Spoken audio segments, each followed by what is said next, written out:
Good afternoon. It's Wednesday, the 21st of September 2016, just after 1 o'clock. Welcome to UK Column News. I'm your host, Brian Gerrish. With me in the studio, Mike Robinson. Well, first of all, a report on the weather. We've got a little bit of everything. We've got some sunshine reported, cloudy, overcast and humid. So overall, not too bad. Okay. Not too bad. Is that where we are with Brexit? I don't think so. But I just wanted to begin by highlighting the Independent today. Brexit areas that backed leaving EU starved of government support, report reveals. And they're highlighting a report by none other than the Fabian Society.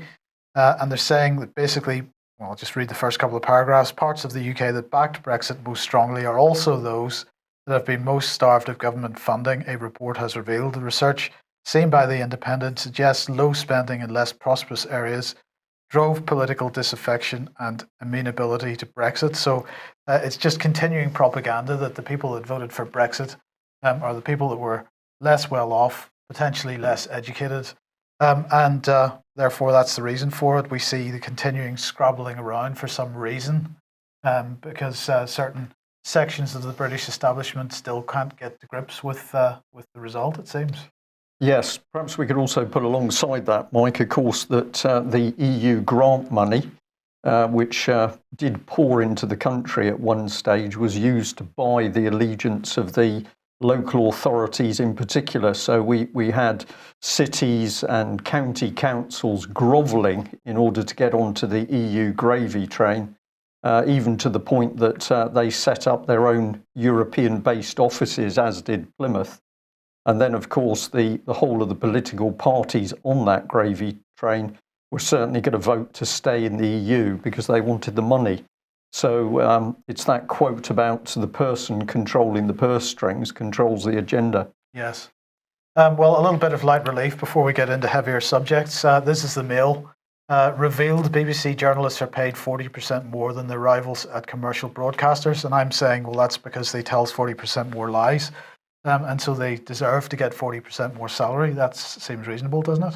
I think it's pretty close to the mark. Once they're into the big beast on 40% more than anywhere else, then they're not going to go anywhere else, are they? So, right. Captive propaganda machine. Absolutely. So the Mail here reporting that senior reporters get £49,000 a year compared to rivals' £35,000 average. That the 7,000 strong news team gets an extra 20% on top of their salaries for working unsociable hours.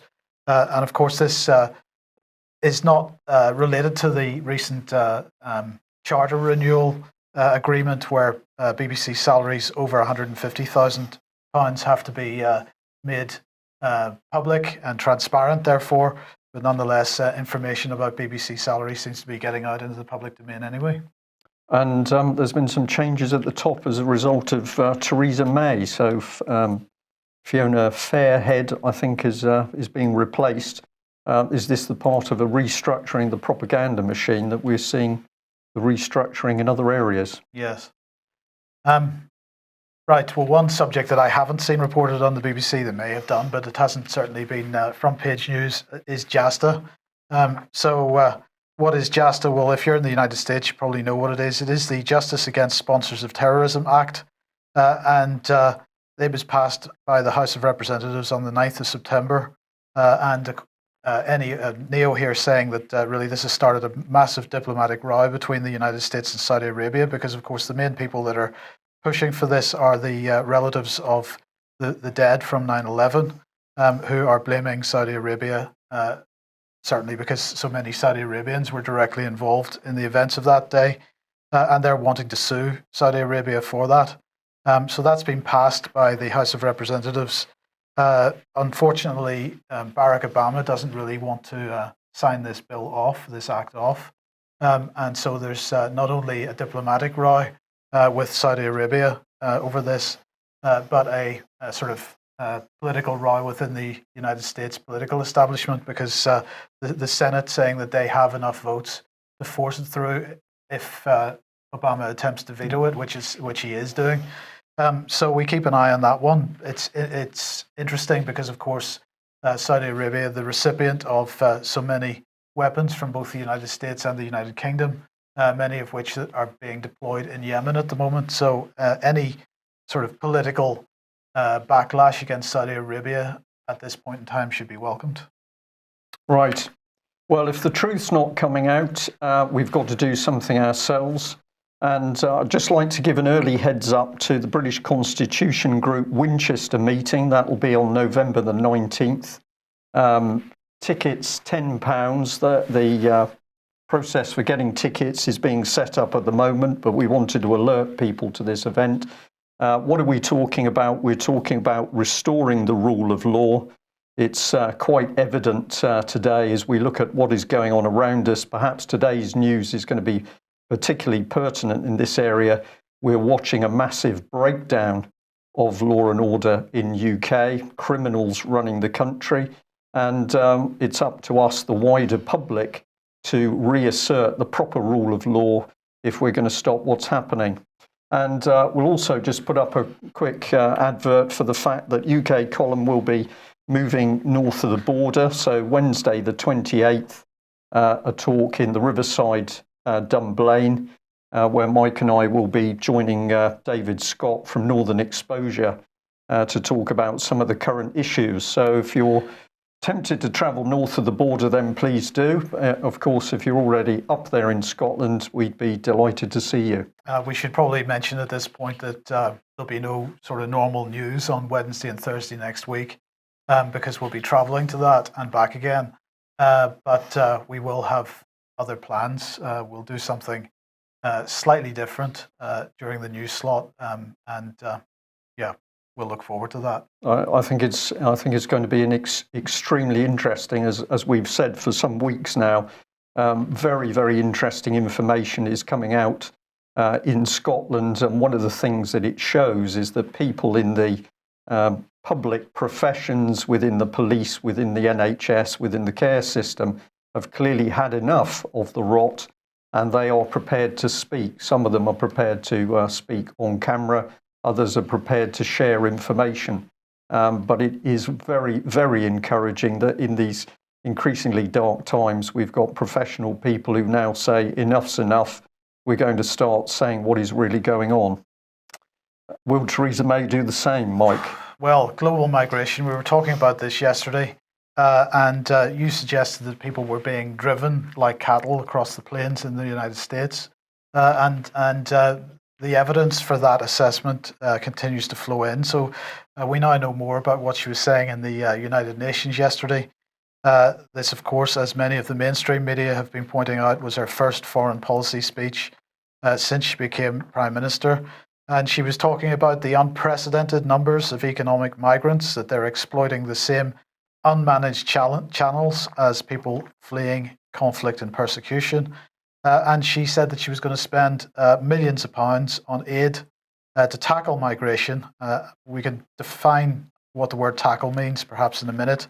But £100 million or so, 80 to £100 million of aid spending on migration, 80 million on job creation efforts in Ethiopia, 20 million to fund Somalia refugees returning to from Kenya.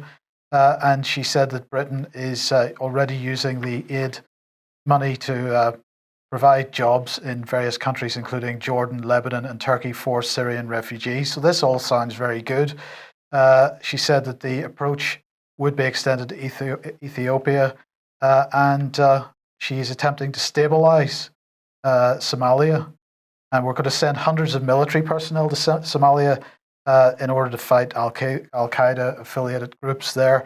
We've got 2 military teams over there at the moment, and we're going to increase that to 30 teams over the next 18 months. Right, teams automatically means, Mike, you're talking about small cells of people, so this will be special operations on the ground. Well, exactly. So it'll be gangs and counter-gangs type operations. Well, I was just going to say the special ops teams are not going to be there to help cuddle the indigenous people and make sure they're fed. They've only got one role, and that is either to fight on the ground themselves or to train other people to fight. So that is your gang. Yep. That is your British Theresa May black ops, effectively.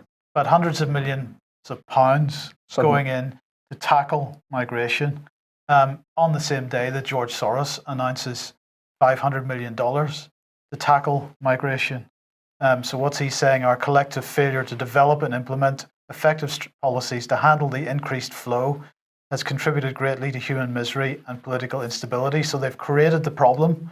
They're getting the reaction, or they're trying to incite the reaction in the public, and they're going to provide a global solution to this problem that they've created. They are driving these people. They are hurting people across the planet. So $500 million into migrant and refugee-founded businesses is what Soros is saying. What are these going to be? NGOs on steroids? He said, migrants are often forced into lives of idle despair while host countries fail to reap the proven benefit that greater integration could bring. I will invest in startups, established companies, social impact initiatives, and businesses founded by migrants and refugees themselves. Although my main concern is to help migrants and refugees arriving in Europe, I'll be looking for good investment ideas that benefit migrants all over the world.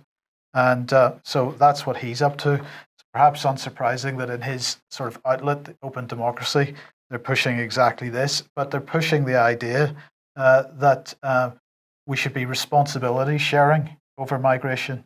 So all the countries that are recipients of migrants should be responsibility sharing on an equal basis, because we want to distribute these migrants as far and wide as we possibly can, about the same number going to each host country. So they're saying responsibility for hosting refugees is disproportionately shared. Only particular countries host a greater majority of refugees worldwide, such as Jordan, Lebanon, and Turkey. This is corroborative of the fact that South-South refugee movements are more significant than South-North trends, and so they go on, and they go on to talk about the UN summit that we're going to talk about in a second. So let's just recap here. We've got Theresa May spending hundreds of millions of pounds on this. We've got George Soros spending hundreds of millions of pounds on this, and just by coincidence, Tony Blair has announced that he is going to close his commercial operations, and he's now going to concentrate, as he says, the vast bulk of his time on the not-for-profit work that he does. So he's now going to get involved in this as well. Charity work. Yeah.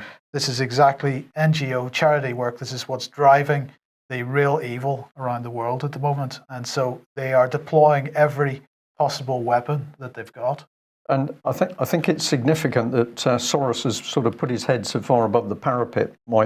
These people like using their organisations and people to do the job. If Soros is having to come public and say $500 million to achieve this, if he's going to have to do that in person, it says to me there's a rush on here. Yes. That they feel the need to get this program moving pretty quickly. Absolutely. And of course, at the heart of this program are children.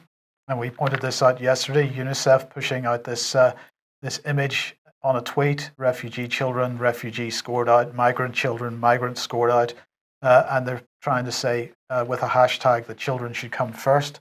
And I was really highlighting the irony of Roelie Post, because she's still being targeted by the United Nations and the European Union over her attempts to expose what's been happening to children over decades.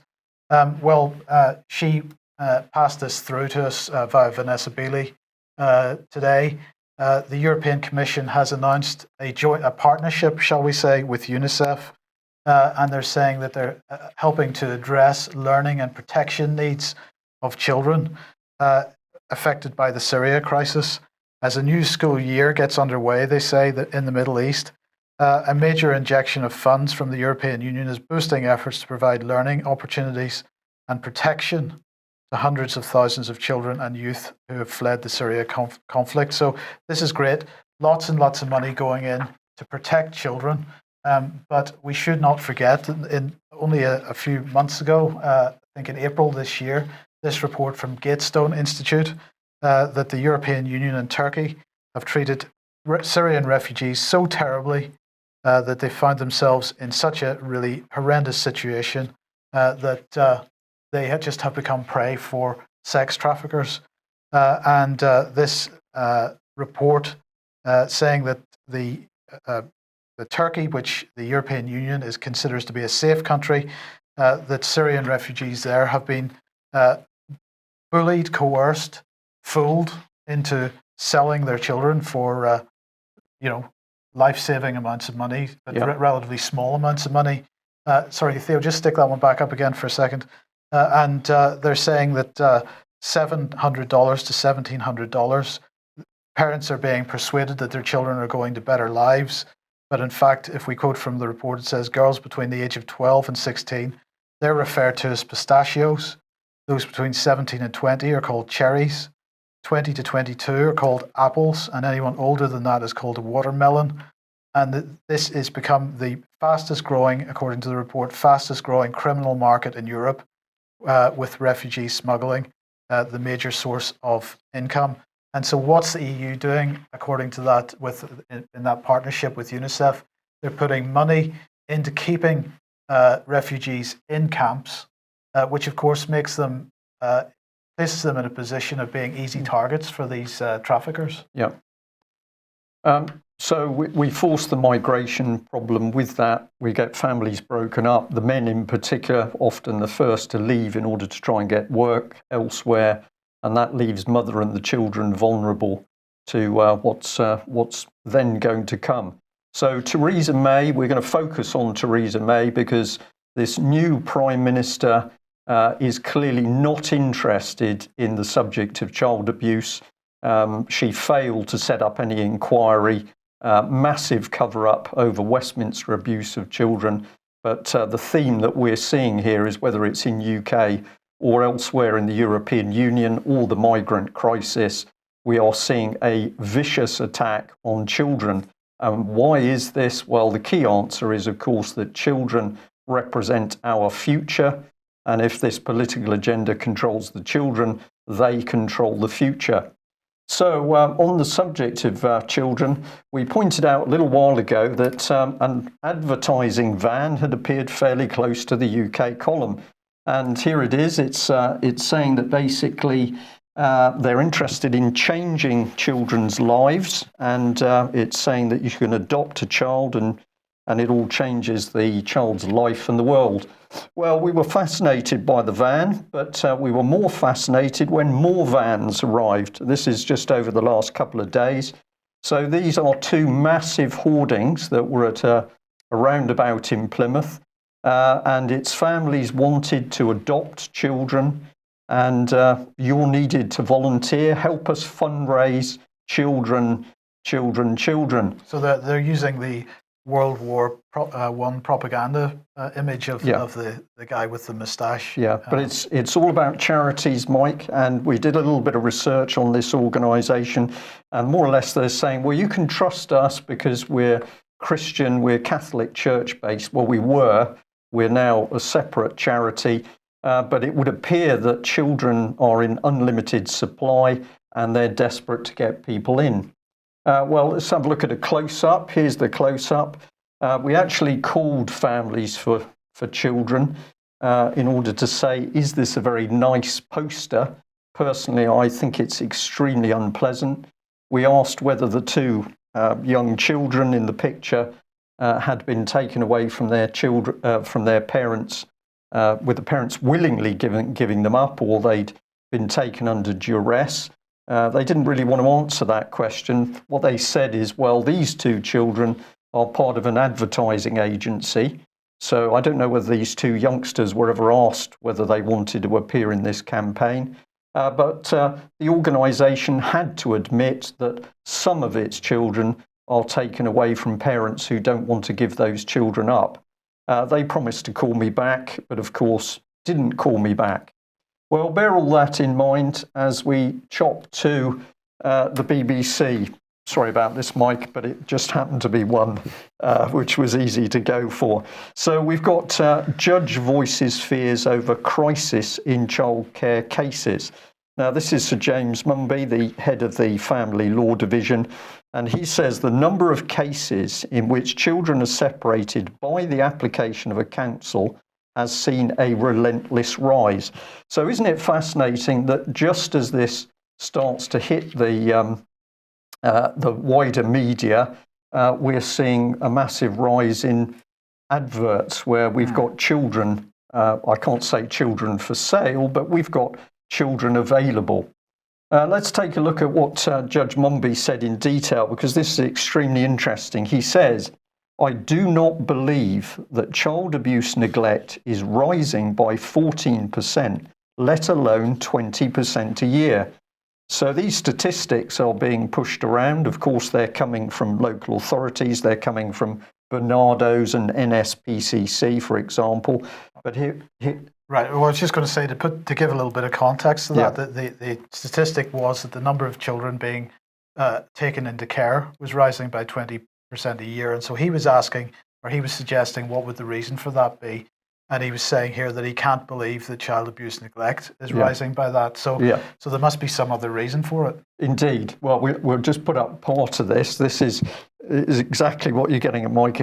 Judge Mumby went on to say, "So this cannot be the sole explanation. It follows that local authority behaviour must be playing a significant role." Well, if we think back to UK column reporting, because this never appeared anywhere else, we've got to come back to Staffordshire County Council, where this gentleman, we've mentioned him before, but think about it in the context of this latest headline, John Tradewell, head of Staffordshire Legal Services, and he was talking about new powers given to local authorities through the Local Government Act, giving them real power and capacity. A local authority has power to do anything. Now, you can go and read the whole of his comments if you go and have a look at the Association of Council Secretaries and Solicitors, and they were talking about the general power of competence. But there's the statement: according to this man, a local authority has the power to do anything. And why were we interested in Mr. Tradewell? Well, we were very interested in him because we were able to film his social services team literally snatching a baby out of his mother's arms, and with the mother screaming. This was a video that we showed. It shocked many people. That baby was disappeared into the gulag of the social services system. And what did Mr. Tradewell do? Well, very quickly, he was threatening the UK column and others with legal action for daring to expose what was going on. So we sit here and we say we were right. What is actually taking place is that local councils now believe they have the absolute right to simply take people's children, and once those children are taken, they disappear into a gulag where we know many of them are being abused by people who are supposed to be protecting them. So let's reinforce this and come on to the subject of Melanie Shaw. We've reported over the last couple of weeks that Melanie is in Foston Hall Prison. We don't know the charges that she's on, but the situation has now become much worse because there has been limited contact from Melanie to some members of the public, in which she's got some really horrific things to say. Basically, everything that was going on with her in Peterborough prison seems to be happening in Foston Hall. So she is being threatened, harassed. She has been threatened with gang rape by a group of male prison officers dressed in riot gear, interestingly. And we understand from another totally separate source that a woman was recently gang raped in her cell by such a group of prison officers. At the moment, the head of the prison governor, does not want to respond to any inquiries from the public or indeed the media. There appears to be a close down, but what Melanie is having to say is absolutely outrageous. So we still don't know what her charges are. There was supposed to be a court case concerning Melanie in Peterborough last Friday. That did not appear to have taken place. Court staff very confused about whether there was or was not a case. And we now understand that Melanie herself had absolutely no idea that such a case was taking place. So at the moment, she's technically still on remand. She's now about 20 weeks inside prison, no charges. Why is this taking place? Because Melanie like many other people in Nottingham, has the information of the trafficking and abuse of children by very dangerous individuals, including British politicians. So if we just pop this one up to remind ourselves, effectively a child abuse survivor, a very important one for a knowledge of how the abuse system works, has been disappeared. This is not South America. This isn't some third world system. This is Theresa May's prison gulag, where people who know too much about child abuse are disappeared.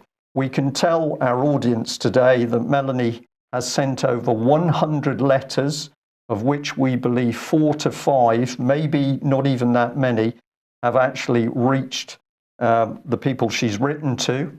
She's received a few stamps. None of the money that has been sent to her has been put into her account, so we can only presume that that money has been stolen within the prison system. As I said, she has been threatened. She has been threatened with rape, and we can say now for certain that she has no proper legal representation, and certainly none that's been making any application for bail. So those members of the public trying to help her in a lay legal capacity are also being blocked from speaking directly to Melanie Shaw or indeed visiting her. This is the absolute status of Britain in 2016, and of course it follows the protracted period of Theresa May as Home Secretary. But wait for it. We reported yesterday on this husband and wife team, Red Snapper Recruitment.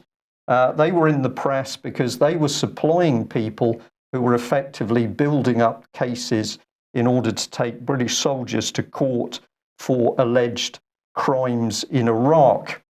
Red Snapper Recruiting, and somehow this husband and wife team have managed to treble their turnover to a mere 20.5 million in 3 years. Now, you've been involved in business a while back, Mike. I have as well. Business is very hard. It's particularly difficult, or was, to get public sector contracts.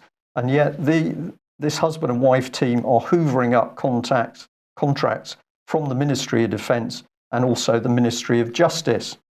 Well, they got questioned in Parliament over the last couple of days by the Defence Subcommittee.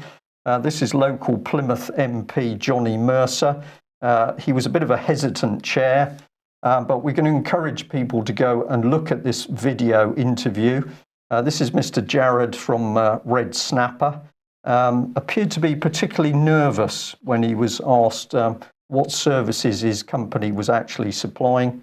And one of the things he admitted is, well, he supplied people, but the Ministry of Defence paid for them to fly overseas to Iraq. Why are we interested in Red Snapper? Well, here they are. Here's the Red Snapper group. And if you have a look at their website, they're into everything. They're into the Ministry of Defence, they're into justice, they're into probation service, they're into cyber security. That's pretty good for a husband and wife team. And they're providing personnel into all these areas. They're providing personnel. And we were particularly interested in that they've got a specialist criminal justice section, and they're providing probation services, which by an amazing coincidence brings us straight back to Melanie Shaw, because Melanie had the dubious pleasure of meeting some Red Snapper employees at a stage where she was terrified because of the harassment by the public services and the police in Nottingham. Well, we tried to speak to Red Snapper this morning. Their website says, need more information or want to say hi, get in touch with us. But when I called Mike, they certainly didn't want to say hi to me. Right. Pretty close to putting the phone down, but not quite. So have a look at this yourself, because aside from criminal justice, they're helping to run a rant conference. That's correct. A rant forum and a rant conference. I'm not sure what's going on here, but I think I've got a rough idea. Is Mr. Soros supporting this team? I don't know. So this is a little bit rough and ready, but we're just going to try and take you through a bit of conversation that Melanie Shaw had at a stage where she was very frightened of people coming near her. She'd She was out of prison, but very frightened in her own home because she'd had raids from the police. She'd been threatened in her home. She has two ladies who turn up on the door, and they say to her they're probation. So in this dialogue, the red is Red Snapper employees and the white is Melanie Shaw. There's an altercation at the door because basically they don't appear to have proper ID, Mike. And Melanie Shaw is saying, well, where's your badge? And Red Snapper says, I have a visitor's badge, but nothing on it. There you go. And her colleague says, and I'm Eve. We've actually met years ago. You don't remember me. And I have a visitor's badge, but I can tell you who she is. So you've got an extremely vulnerable person being faced by somebody without a proper identity badge. And we've got a casual, oh, I can vouch for her. Yeah. This is outrageous, outrageous. So they come inside and they ask Melanie how she's feeling.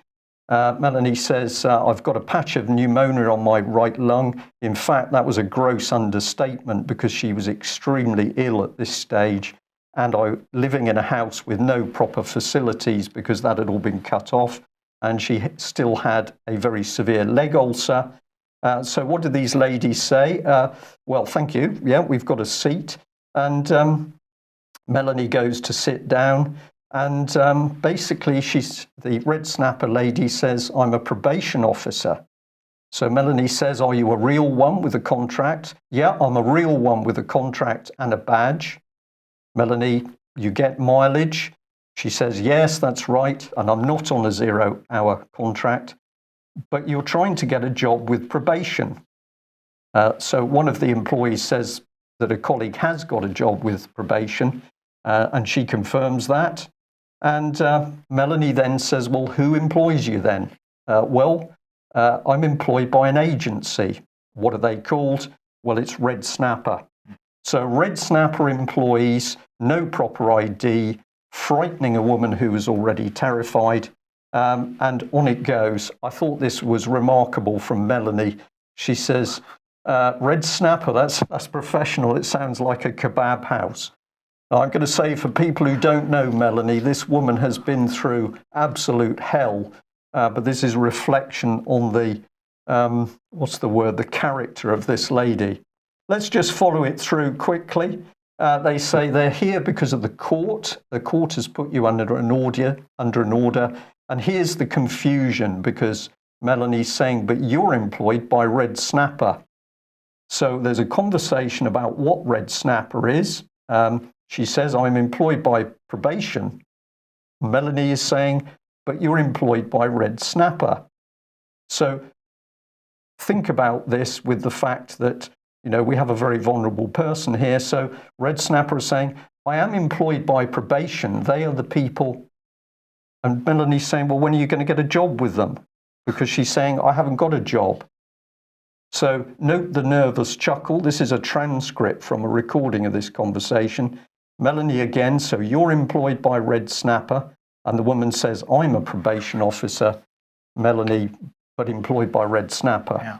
So I'm sorry that was a little bit rough and ready, but see it against the context of an extremely vulnerable woman inside a house with no proper facilities, no proper heating, no proper food, threatened by the police breaking into her house, and two women turn up who claim to be probation, but apparently they're actually being employed by Red Snapper.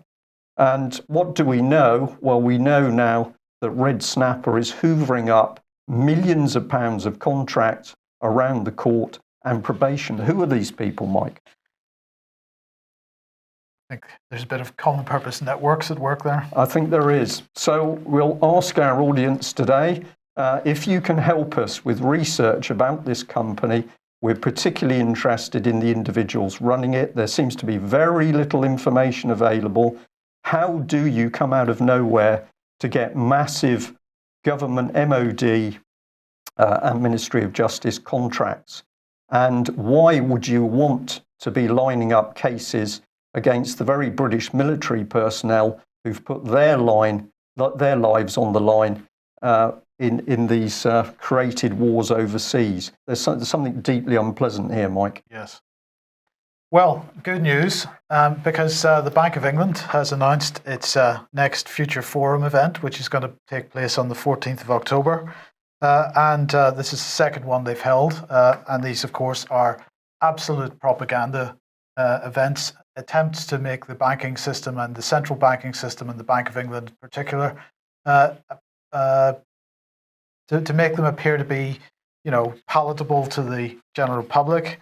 And this event, they say, will bring together people from different sections of the community to discuss the Bank of England's role in promoting the good of the people of the United Kingdom in times of change. I'm feeling a little bit cynical here, Mike. I'll stay quiet for a while. Nauseous might have been more appropriate. But so what's on the agenda? Well, they're going to ask, how can we improve trust and understanding in the Bank of England, and why should that matter? How can the Bank of England help students better understand its role and impact on the economy? How can the bank, with the responsibility for monetary and financial stability, support the most vulnerable members of society? Because we all know that is the prime motivator for everybody working at the Bank of England. And what are the key economic challenges that smaller firms expect to face in the future? How can we improve access to finance for small and medium-sized enterprises in the current environment? And what challenges do large companies expect to face in their ability to access funding and manage risk through the banking and insurance sectors? And finally, how can the Bank of England support technological innovation in the future? And of course, mainly they're looking at blockchain as a technology and other cashless mechanisms. So we look forward to that. We'll report on it when it happens. But undoubtedly, we're going to get some really balanced and carefully considered content from it. I may be wrong, of course, Mike. Do you think that possibly this is a Bank of England publicity stunt to help boost its image at a time when financial matters are coming home to roost? That is exactly what it is. But even better news, Brian. Good. Because this is International Day of Peace. Now, looking around the world, you might think to yourself that there's not much sign of this peace, but this is World Peace Day. So we should celebrate that. And the United Nations is celebrating it by promoting the development goals. And so there's 17 of those, and we should be absolutely happy about this. The theme for today is the Sustainable Development Goals, Building Blocks for Peace, because they are building blocks for peace, according to them. They were unanimously adopted by the 193 member states of the United Nations at an historic summit of world leaders in New York in September 2015, is what they say. And the new ambitious 2013 agenda calls on countries to begin efforts to achieve these goals over the next 15 years. Now, of course, the first goal that they claim is that they will end poverty in all its forms everywhere by 2030. So we're doing very well along those lines. So, of course, 14 years, we're going to end poverty everywhere. Absolutely. So this is somebody living in their own reality. Well, Mike. So anybody that believes this nonsense is clearly on cloud cuckoo land. So there must be something else going on. But they are absolutely pushing this in every media outlet that they can at the moment. This is a typical example: Sustainable Development Goals, Building Blocks for Peace. This year, the international. So anyway, this is the key point. But what are the Sustainable Development Goals really about? This is another sort of string to the bow of global governance, and it's not really about saving people from poverty and lack of education and these kinds of things. Well, we're getting a number of individuals putting pieces of the jigsaw together. Just in UK, having a look at what the government is doing, and their feeling is that it is the British government that's attacking the wider public, and their agenda is to remove people who are a problem for society. So you want to get rid of the old, you want to get rid of the infirm, you want to get rid of people with learning disabilities. So a very, very cold, callous agenda unfolding through the NHS and the care system. And of course, as we've shown again today, the target is absolutely our children, because if the government can get full control of children, that's the problem virtually done as far as they're concerned. So we'll give you a reminder for this British Constitution Group meeting, restoring the rule of law. We are at a point now where it is blatantly obvious that the proper common law in this country has been pushed to one side. We are seeing courts being run as the place of businesses. We're seeing judges who think that the courts are theirs. And of course, we're seeing the sidelining of juries, and we're certainly seeing the fact that juries are denied the knowledge that they have the ability by their decisions to make law. So this is the key part of the British Constitution Group meeting. And in the afternoon session, we are going to be exploring what people can do knowing that they are operating literally in a lawless country. I still sit here, Mike, and think to myself, here we are in Britain in 2016, all those years of the propaganda that Britain was such an upstanding country with justice and morality. And what are we watching around the world? We're watching disgraceful acts carried out not by people in those local nation states, but by members of the British cabinet, of course helped by Obama's administration. It's up to us, isn't it? Absolutely. Okay, that's it for UK Column News today. Thank you very much for joining us. And as always, I'm going to say, if you watch us, listen to UK Column News, and you're not a subscriber, we need your subscription to help us run this organisation and what we do. We want to expand. We want to put out more news. We can only do that with your help. So please consider taking up a subscription or possibly making a donation. It's up to you. It's up to us. Thanks very much. Bye-bye. Bye-bye.